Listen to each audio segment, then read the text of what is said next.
Hello everyone. It's me, Arden Lee. I'm back today with another video. And whew, this topic is one that I am currently extrapolating from myself.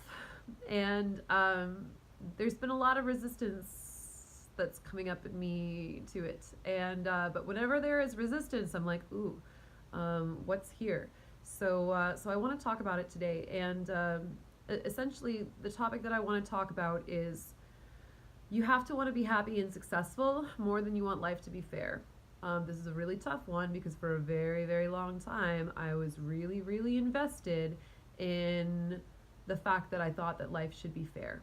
And I also, this topic is also about the fact that just because life is not fair for us, life has not been fair for us, we don't owe it to the world or even to our advocacy to make a martyr of ourselves in order to prove that life is not fair and in order to point out that systemic injustice. So before I get in, man, this is gonna be a doozy. So I'm gonna stay present with it. Please stay present with me, and I'm gonna do my very, very best. So before I get into that, if you're not yet familiar with me, my name is Arden Lee, and I'm the creator of the Repatterning Project, and that is an 8-week course along with an online community to go along with it, in which we repattern our beliefs and our thoughts in order to empower ourselves to better create our realities for success and happiness. And check out the description box because you can find a link to a free PDF guide about the course. Our next iteration begins January 20th, 2019. I would love for you to join us. It's going to be super rad.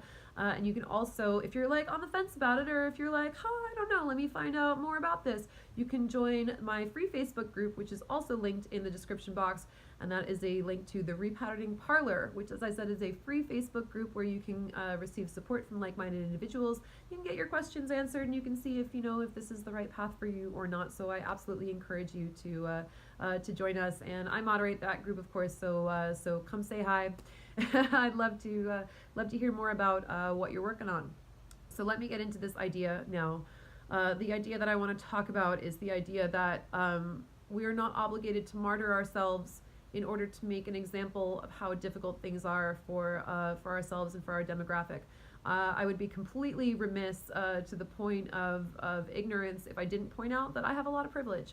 So I'm just gonna come out with that right away. I'm not gonna deign to speak for anybody who has a different experience from mine. So the way that I'm going to communicate this point is I'm just going to tell my own story from my personal experience, and I'm going to extrapolate the lesson from that. And if this resonates with you, and I hope it does, then you'll be able to apply it to your own situation as well. But let's be honest, I certainly have white privilege. I certainly have beauty privilege, although that's in large part been a choice. I studied how to cultivate that. You can read all about that part in my book, The New Rules of Attraction. If you want beauty privilege, there's a lot of ways that you can go about creating that, to some extent at least, for yourself from wherever you are. You can cultivate that to some degree. And beauty privilege, again, is something that is kind of a double-edged sword. It's useful in many ways, and it's also limiting in a lot of ways as well. So there you have it. And I have certain economic privileges. I'm certainly not a trust fund baby by any stretch of the imagination. I support myself, but at the same time, I had my needs taken care of for me when I was growing up as a child, and I know that if ever I really hit a crisis situation, I could live with my parents. I actually did live with my parents for a little while to save up money in between moving from New York to LA. That was absolutely a function of privilege that helped me save up some money so that I could, move into Los Angeles comfortably. So I'm just gonna say right away, like right off the bat, I don't have the same situation as everyone else, but there are a lot of ways in which I was disadvantaged in reaching some of my goals, and I'm dealing right now with entering into circles with people who don't have those same disadvantages, and I'm dealing a lot with with this resistance in me that says, that wants to say, like, I'm not one of those people. Like, I'm not that spoiled. I'm not that privileged. I'm not, I can't do that the way that they can just do that. And they make it look so fucking easy. And they don't realize how hard it is for me over here, right? Some of that is about gaslighting, and some of that is about growing up with abuse. A lot of, when I'll just tell you my pattern right here and where this belief set in. When I was 15, I attempted to legally emancipate myself from my father, and I failed, and it was very humiliating for me to have to go back to that same custody schedule after I'd made that attempt. And I think somewhere around there, or probably even earlier, resulted a belief that I wasn't able to exist without an authority figure over me, especially and specifically a male authority figure. As someone who was always really good in school, and as someone who was who spent a long time in the BDSM community as a service submissive, what I've noticed about myself is that I'm really great at accomplishing things when people hold up hoops for me to jump through. If someone is like, do this thing, I bet you can't do it, I'll be like, I got that, I can do it. But at the end of, and that's great in many ways. I'm really grateful for my capability and competence in those arenas. But one of the things I'm dealing with right now is this overwhelm and fear and paralysis and resistance around the fact that I am birthing things right now that are entirely of my own creation, that I'm making completely from scratch. And it's so scary, you guys. It's so terrifying because I don't have, I am now an entrepreneur. And I've sort of been one, but I didn't really jump into fully committing to it. I just sort of, this is like my big leap. This year has been my big leap in many ways. I'm an entrepreneur. I'm also not only the front woman of my band, but the creatrix of my band. I make all the creative and artistic decisions. I pay everyone that I work with, and there's really nobody at the end of the day who is responsible for its success or failure but me. And that the same goes for my course and my business and everything that I'm creating, that I'm birthing into life, and it's really scary for me right now. And so I often look at oh God, wow, I didn't expect to get emotional in this video. I'm talking about business. Wow. I don't mind though. Like, I'm glad you guys are seeing this, because this is the reality of like how tough it can be to deal with our really, really deeply held beliefs. Especially when they come up and we start mourning all of the years that we lost being under these beliefs, So I've spent so many years feeling like I didn't even understand what kind of power was available to me unless I was following someone else telling me what to do, and usually specifically a man telling me what to do. And this, and as soon as I understand that if I want to start creating real success and real abundance for myself, from that place of sovereign creativities, from that place of sovereign creative freedom, then I need to start surrounding myself with people who are doing the same thing. And what that has meant for me is putting myself in communities where there are a lot of privileged people, specifically, privileged white men who have never faced the kind of trauma and assaults and marginalization and fetishization that I have faced myself as a woman. I could during those years of my life, you could have put me in a room full of millionaires, all talking about business, but instead of networking or trying to learn from them to further my own projects and my own impact in the world, I would have walked into that room and been like, I'm supposed to be the hot girl. Oh, who can I flirt with? And it's not even because I was a gold digger, because I wasn't. I've dated men from all kinds of socioeconomic backgrounds, men who could not pay their rent month to month, to like one of the to literal multi-billionaires, and everyone in between, and never never was it really about that, and I certainly didn't expect people to support me. But it was just that role that I was given. I was like, oh right, I'm the hot girl. I'm the one who's seductive or pleasing or whatever. And I think that's what's so ironic about the years that I spent as a dating coach is I was so much more into dating than I was into coaching. That I even if I was not looking to date anyone in particular, even if I was not looking to get into a relationship. When I walked into that room, I walked into that room with this idea of, I want to be seen as charming, I want to be seen as desirable, I want people to understand why I would be a good dating coach, rather than going in and saying, I want people to work with me. I want to get clients. I want to be able to talk about my business and the impact that it makes. So coming out of all of these beliefs that were put on me, and literal, like when we talk trauma, I had like literal NLP, neuro-linguistic programming, mind control tactics used on me by an ex in order to to keep me small and keep me obedient and compliant. So as I'm launching my business, all of this stuff is coming up for me, you guys. I'm like, holy shit, what do I do when I don't have a person telling me what to do?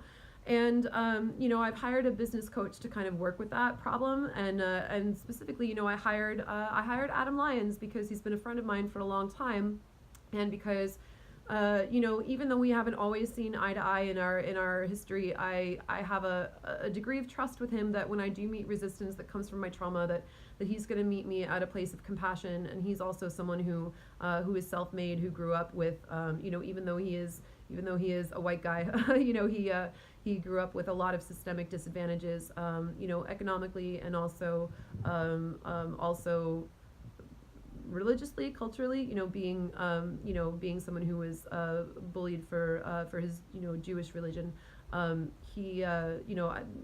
Anti-Semitism is kind of like, it's like in between religious and racial injustice and abuse and oppression. So however you want to categorize that, I know that he understands, a lot of what that's like, and I know that he's going to hold space for me through that resistance, and not judge me for it, but also challenge me to work through it. So, wow. So that's a lot, right? And so essentially what I want to say about that is that, the more and more I come into these circles where there are people who have not faced the hardships that I have faced and have created success for themselves without facing those hardships, there's this impulse in me there's this impulse in me to like self-sabotage so that they know that my pain is real. Whew, wow, I just said that out loud. There is an impulse in me to self-sabotage just so they know that the systemic injustice and the trauma and the PTSD, the effects of that I deal with, are real. I want people to know that this is not easy for me, that I'm stepping into this role, but I do not fucking have it as good as you do, rich white person who is, rich white boy who has not experienced the kinds of, domestic abuse and NLP, kind of makeshift beta kitten programming that I experienced in my relationship, kind of mind control, and also, the assaults that desensitized me from my body and created so much delays in my even getting started on something like this. I look at some people and I'm like, how are you 25 and you have a 7-figure business? Who the fuck raised you? Good job, but like, wow, how were you able to do that? What beliefs were you raised with, that this is something that was accessible to you at that age, and that's wonderful. Like, I'm asking that question because I'm curious, because I want those beliefs for myself, but the more and more that I come into these circles, and the more energy that I put into my own success, the more I almost feel this like, am I betraying my own people by moving on from my pain? Am I betraying my own people by assimilating beliefs that undo all of this negative pattern? And of course, like, the answer to that is no. The answer to that is that I'm actually serving my people who have PTSD, or who grew up with limiting beliefs placed on them, because I'm trying to forge the way out so that I can also hand that to other people. But man, it's tough. It's so tough, because I so want for people to understand, especially people in those circles who are pulling in these big creative and business abundance, receiving, pulling in these big paradigms that I'm still trying to adjust and acclimate myself to feeling worthy of, or to feeling, like I have the bandwidth and the capacity to receive it. I so want to look at all of them, and I want them to know how hard it is for me, but I don't want them to know how hard it is for me at the expense of of actually achieving it, you know.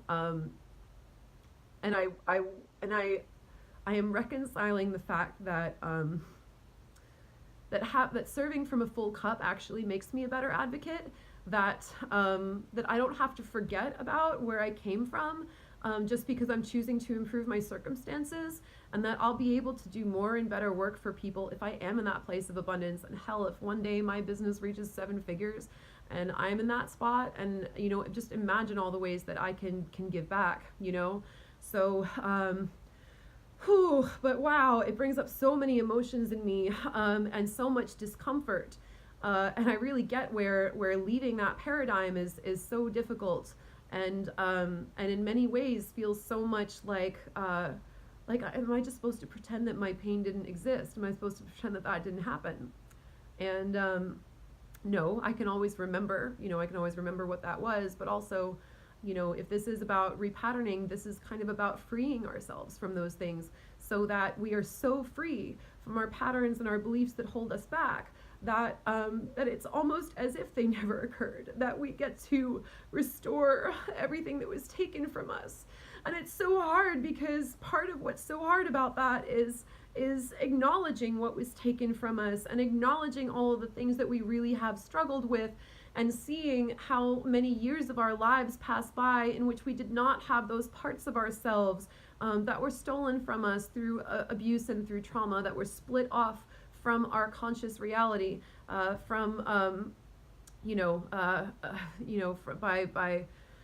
oh, sorry. I'm having like so much trouble organizing all my words and my thoughts, because obviously this is an emotional topic for me.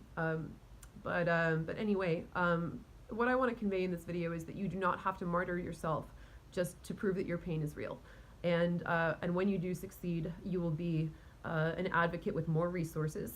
You will be serving from a full cup. You will be able to help more people, whether that's from a large platform by advocating for the causes that you believe in, or whether that's on an individual level just by being able to be in that place of abundance where you can loan a hand to your friends, you know, or support more people with with your philanthropy, or whatever, however that manifests.